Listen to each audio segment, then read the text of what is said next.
ধরেন আপনার সার্জারির জন্য একটা বাজেট রয়েছে এবং এই বাজেটটা আপনার রেঞ্জে হাইয়েস্ট এবং এর উপরে আপনি যেতে পারছেন না এবং আপনি চাচ্ছেন হেয়ার ট্রান্সপ্ল্যান্টটা করার জন্য। তো আজকের ভিডিওটা এই সকল পেশেন্টের জন্য যারা সার্জারি বাজেট আছে সীমিত কিন্তু তারা চাচ্ছে সার্জারি করার জন্য। তো আজকে আমি লো, মিড এবং হাই রেঞ্জের 3টা সার্জারির বিষয়ে কথা বলবো এবং তাদের প্রাইজের বিষয়ে কথা বলবো। আশা করি সাথেই থাকবেন। হ্যালো, আসসালামু আলাইকুম। My name is Mohammad Najid. Hair transplant ভিডিওতে আপনাদের স্বাগত। তো আজকের ভিডিওটা খুবই ইম্পর্টেন্ট। আজকে আমি 3টা সার্জারির বিষয়ে কথা বলবো। প্রথমে আসা যাক নর্মাল FUE। নর্মাল FUE আমরা পার গ্রাফটে 20 থেকে 30 টাকার রেঞ্জে নিয়ে থাকি। নর্মাল FUE বিশেষত্ব হচ্ছে এটা সর্বপ্রথম প্রচলিত একটা টেকনিক যেটার মাধ্যমে FUE টেকনিকটা পরিচিতি পেয়েছে এবং এটার মাধ্যমে আপনি রেজাল্ট খুব সুন্দর পাবেন। যেহেতু বর্তমান যুগের সাথে খাপ খাইয়ে অনেক অ্যাডভান্স টেকনিক আবিষ্কৃত হয়েছে, যার কারণে এখন নর্মাল FUE টেকনিকটা নামমাত্র টেকনিকে চলে আসছে, কিন্তু তাতেও কিন্তু ভালো রেজাল্ট দেওয়া অনেকটাখানি সম্ভব যদি আপনার এক্সপার্ট হাতে আপনি সার্জারিটা করান। তো নর্মাল FUE সম্পর্কে কিছু বলা যাক। নর্মাল FUE টেকনিকে আমরা সাধারণত স্টিল ব্লেড এবং নিডেল টেকনিক ইউজ করে থাকি। তো নিডেল টেকনিকটা সচরাচর এখন আর ইউজ করা হয় না, বিকজ অফ তার ক্ষেত্রে বিভিন্ন ধরনের কমপ্লিকেশন থাকে এবং হেয়ার লাইনটা আনন্যাচারাল আসার অনেকটাখানি সম্ভাবনা থাকে। তো সেক্ষেত্রে আমরা এখানে স্টিল ব্লেডটা ইউজ করে থাকি। এই স্টিল ব্লেডটা সচরাচর খুবই থিন হয়ে থাকে এবং এ দ্বারা অনেক সুন্দর ডিজাইন করা যায় এবং দেখতে খুব ন্যাচারাল লাগে। এর ডিসঅ্যাডভান্টেজটা কি? নর্মাল FUE-তে ম্যাক্সিমাম ক্ষেত্রে দেখা যায় আপনি যখন ইনএক্সপিরিয়েন্সড হাতে করতে যাবেন তখন দেখা যাবে এই টেকনিকে যখন আপনি বড় সার্জারি করবেন, অর্থাৎ 4000-এর বেশি, 4000, 4500 গ্রাফট করবেন, তো এই টেকনিকে দেখা যায় 4000, 4500 গ্রাফট একসাথে পেছনের এরিয়া থেকে তোলা হয়। একসাথে তোলার কারণে আপনার গ্রাফট তুলতে 2 থেকে আড়াই ঘন্টা এবং গ্রাফট প্রতিস্থাপন করতে 3 ঘন্টা, অর্থাৎ 5 থেকে 6 ঘন্টা আপনার গ্রাফটটা ফলিকলটা বডির বাহিরে থাকে। তো বডির বাহিরে থাকার কারণে আপনার দেখা যায় কিছু গ্রাফট নষ্ট হওয়ার প্রবণতা থাকে। এই যে গ্রাফট নষ্ট হওয়ার প্রবণতা থাকে, তো সেই ক্ষেত্রে দেখা যায় রেজাল্ট কিছুটা ফল হওয়ার সম্ভাবনা থাকে। তো আমরা যেখানে অন্যান্য টেকনিকে একটা পার্সেন্টেজ ধরি, তো সেই ক্ষেত্রে এর পার্সেন্টেজ রেশিও আমরা বলে থাকি 80 থেকে 85%, অর্থাৎ 15 থেকে 20% লেস আপনি রেজাল্ট পেতে পারেন। বাট যে রেজাল্টটা আপনি পাবেন তাতে আমরা আশাবাদী আপনি খুব স্যাটিসফাই হবেন। তো যারা একটা মিড রেঞ্জে বা লো রেঞ্জের একটা বাজেট নিয়ে আসছেন এবং তারা চাচ্ছেন যে খুব সুন্দর রেজাল্ট আপনি পাবেন হেয়ার ট্রান্সপ্ল্যান্টের মাধ্যমে, তারা নির্ভয়ে নর্মাল FUE টেকনিকটা নিতে পারেন। এর মাধ্যমে আপনি খুব সুন্দর রেজাল্ট পাবেন, সেটা নিশ্চিন্ত থাকুন। সেকেন্ড যে রেঞ্জের কথাটা বলবো, সেকেন্ড যে সার্জারির স্টেপের কথা বলবো, সেটা হচ্ছে SAPHIR FUE বা advance SAPHIR FUE। SAPHIR FUE আর অ্যাডভান্স SAPHIR FUE এর মধ্যে পার্থক্য রয়েছে। এটা দুটো আলাদা আলাদা টেকনিক, কিন্তু দুটাতে কিন্তু আমরা SAPHIR FUE ইউজ করে থাকি। তো আমি যদি এখানে SAPHIR FUE এর কথা বলে থাকি, SAPHIR FUE আপনি বুঝছেন যে আমরা এখানে SAPHIR ব্লেড ইউজ করে থাকি।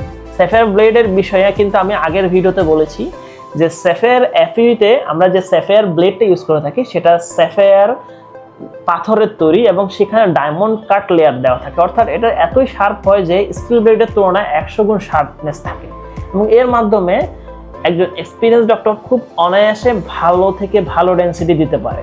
যেখানে নর্মাল FUE-তে আমি ডেন্সিটির কথা বলেছি তার থেকে অনেক গুণ বেশি ডেন্সিটি সামনের দিকে দেওয়া যায়, যার কারণে আপনার ডেন্সিটির ঘনত্ব অনেক বেশি হয়, দেখতে ন্যাচারাল চুলের মতোই দেখায় রেজাল্টের পরে এবং আপনার হেয়ারের ডেন্সিটি নর্মাল FUE সার্জারি থেকে অনেকটা খানি বেশি আপনি পাবেন।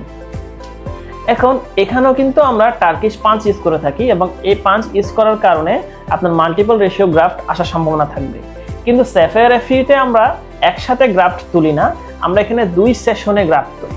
অর্থাৎ আপনি যদি 4500 গ্রাফটের প্ল্যান করেন, প্রথম সেশনে আমরা 2500 গ্রাফট তুলব এবং সেকেন্ড সেশনে আমরা 2000 গ্রাফট তুলব। এক্ষেত্রে দেখা যাবে আপনার 2000 বা 2500 গ্রাফট তোলার জন্য 1 ঘন্টা থেকে 1.5 ঘন্টা সময় লাগবে এবং প্রতিস্থাপনের জন্য 1 থেকে 1.5 ঘন্টা সময় লাগবে, অর্থাৎ 3 থেকে 3.5 ঘন্টার মাঝখানে আপনি চুল প্রতিস্থাপন করতে পারবেন। তো বুঝতেই পারলেন এই 3 ঘন্টা 3.5 ঘন্টার মাঝখানে আপনার চুল নষ্ট হওয়ার সম্ভাবনা অনেক কম থাকবে এবং চুলটা অনায়াসে আপনার বডিতে চলে যাবে এবং চুল প্রতিস্থাপনের রেজাল্টও আপনি খুব সুন্দর পাবেন। যদিও 3 থেকে 3.5 ঘন্টার মাঝখানে একটা লম্বা গ্যাপ থাকে চুলটা বাইরে থাকার জন্য, সেক্ষেত্রে দেখা যাচ্ছে কিছু কিছু উইক হেয়ার আপনার নষ্ট হয়ে যাওয়ার সম্ভাবনা থাকে। সেক্ষেত্রে আমরা এটার রেজাল্ট বলে থাকি 85 থেকে 90%, অর্থাৎ 10 থেকে 15% লেস আপনি রেজাল্ট পেতে পারেন। কিন্তু এখানে যেহেতু আপনি নর্মাল এফইউর ব্লেড, যেহেতু স্টিল ব্লেড আমরা নর্মাল এফইউতে ইউজ করে থাকি, তো সেখানে যে ডেন্সিটিটা আপনার সামনের দিকে আসবে তার থেকে অনেক গুণ বেশি আপনি স্যাফায়ার এফইতে পাচ্ছেন বিকজ অফ স্যাফায়ার ব্লেডটা ইউজ করার কারণে। তো এর জন্য এই স্যাফায়ার এফইউ টেকনিকে আপনার প্রাইসটা আমরা পার গ্রাফটে 30 থেকে 35 টাকা নিয়ে থাকি। তো অনেকেই দেখা যায় যে তাদের বাজেটটা একটু ভালো থাকে এবং তারা চায় যে খুব সুন্দর একটা রেজাল্ট। তাদের ক্ষেত্রে আমি বলবো আপনারা বিগ এফইউ টেকনিকটা নিতে পারেন। বিগ এফইউটার সম্পর্কে আমি সম্পূর্ণ একটা ভিডিও তৈরি করেছি। যদি এখানে সংক্ষেপে বলে থাকি, বিগ এফইউ টেকনিকে আমরা স্যাফায়ার ব্লেডটা ইউজ করে থাকি ভালো ডেন্সিটি দেওয়ার জন্য, এবং টার্কিশ পাঞ্চও ইউজ করে থাকি। এবং আপনার গ্রাফটা বাইরে থাকার জন্য আমরা এখানে গ্রোথ ফ্যাক্টর এবং হাইপোথার্মাস সলিউশন ইউজ করে থাকি।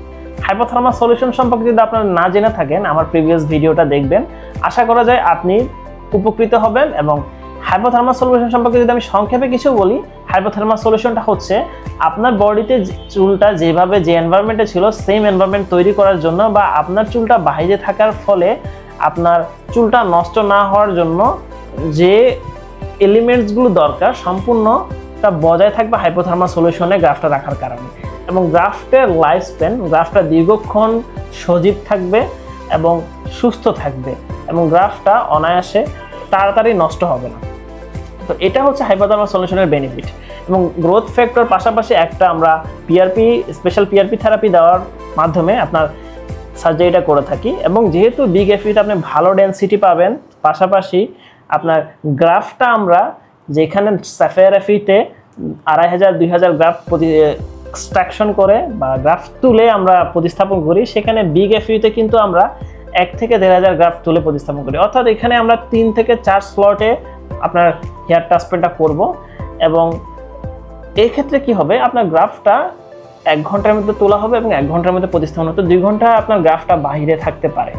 তো সেই ক্ষেত্রে আপনার গ্রাফ নষ্ট হওয়ার সম্ভাবনা কম থাকে। কিন্তু সেক্ষেত্রে দেখা যায় যদি আপনি ইনএক্সপিরিয়েন্স হাতে করেন, আবার বলছি, যদি আপনি ইনএক্সপিরিয়েন্স হাতে করেন সেক্ষেত্রে কিন্তু আপনার গ্রাফট অনেকটাখানি নষ্ট হওয়ার সম্ভাবনা থাকে। সেক্ষেত্রে আমরা বলে থাকি যে যদি আপনি বিগ এফই সার্জারি করেন সেক্ষেত্রে আপনার 5% হেয়ার লস হওয়ার সম্ভাবনা বা গ্রাফট নষ্ট হওয়ার সম্ভাবনা থাকে। তাও আপনি 95% রেজাল্ট এনশিওর করছেন বিগ এফইর মাধ্যমে। তো যারা আপনার বাজেটটা খুবই সীমিত এবং খুবই টাইট বাজেট, তারা নর্মাল এফই টেকনিক নিতে পারেন। এর মাধ্যমে আপনি ভালো একটা রেজাল্ট, স্যাটিসফাই রেজাল্ট পাবেন। এবং যাদের একটা মিডিয়াম বাজেট রয়েছে এবং চাচ্ছেন আরও একটু বেটার রেজাল্ট, তারা স্যাফায়ার এফই নিতে পারেন।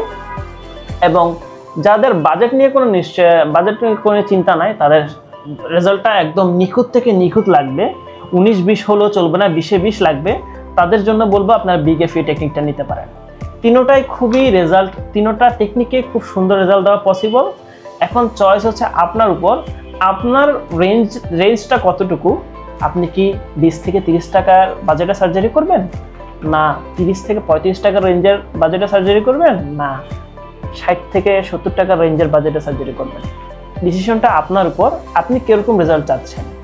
যদি আপনার সার্জারির বিষয়ে আরও কিছু ইনফরমেশন জানার থাকে এবং হেয়ার ট্রান্সপ্লান্ট বিষয়ে আরও কিছু তথ্য নেওয়ার দরকার আছে এবং আপনার বাজেটটা খুবই সীমিত, এবং আমি যে রেঞ্জ তিনটা সার্জারির বিষয়ে অ্যামাউন্টের রেঞ্জের বিষয়টা বলেছি, এবং আপনার যদি এই 3টা রেঞ্জের ভিতরে যে কোনো একটার বাজেট আপনার থাকে বা তার থেকে কম থাকে এবং আপনি তার কাছাকাছিও থাকেন, আপনি চাইলে আমার সাথে যোগাযোগ করতে পারেন। আপনার জন্য যতটুকু করার প্রয়োজন হয় আমি আমার তরফ থেকে করার চেষ্টা করব। নিচে হোয়াটসঅ্যাপ নাম্বার দেওয়া আছে, বা আপনি কমেন্ট সেকশনে জানাতে পারেন যে ভাইয়া আমার এই রেঞ্জ রয়েছে বা আমি এই সার্জারিটা করতে যাচ্ছি। পরবর্তীতে আমি আপনার সাথে যোগাযোগের মাধ্যমে বাকিটুকু এক্সপ্লেন করব। আর যদি আপনি সরাসরি এসে যোগাযোগ করতে চান, নিচে ডিসক্রিপশনে আমার অ্যাড্রেসটা দেওয়া থাকবে, ওই অ্যাড্রেসে সরাসরি এসে আমার সাথে যোগাযোগ করতে পারবেন। তো আজকের জন্য এতটুকুই। আপনারা কমেন্ট সেকশনে জানাবেন যে আসলে আপনার জন্য কোন রেঞ্জে আপনি ভালো এবং সুইটেবল সুন্দর একটা রেজাল্ট পাবেন। আপনি কি নর্মাল এফই করবেন, স্যাফায়ার এফই করবেন, না বিগ এফই করবেন? অবশ্যই তিনোটা সার্জারিতেই আপনি ভালো রেজাল্ট পাবেন, এটা ইনশাল্লাহ এটা আমি এনশিওর করছি। আজকের জন্য এতটুকুই। যারা সম্পূর্ণ ভিডিওটা দেখেছেন তাদেরকে আন্তরিকভাবে ধন্যবাদ, এবং আশা করি পাশে থাকলে, আমাকে সাবস্ক্রাইব করে রাখলে আপনি এরকম সুন্দর সুন্দর ইনফরমেটিভ ভিডিও আরও আমার থেকে পাবেন।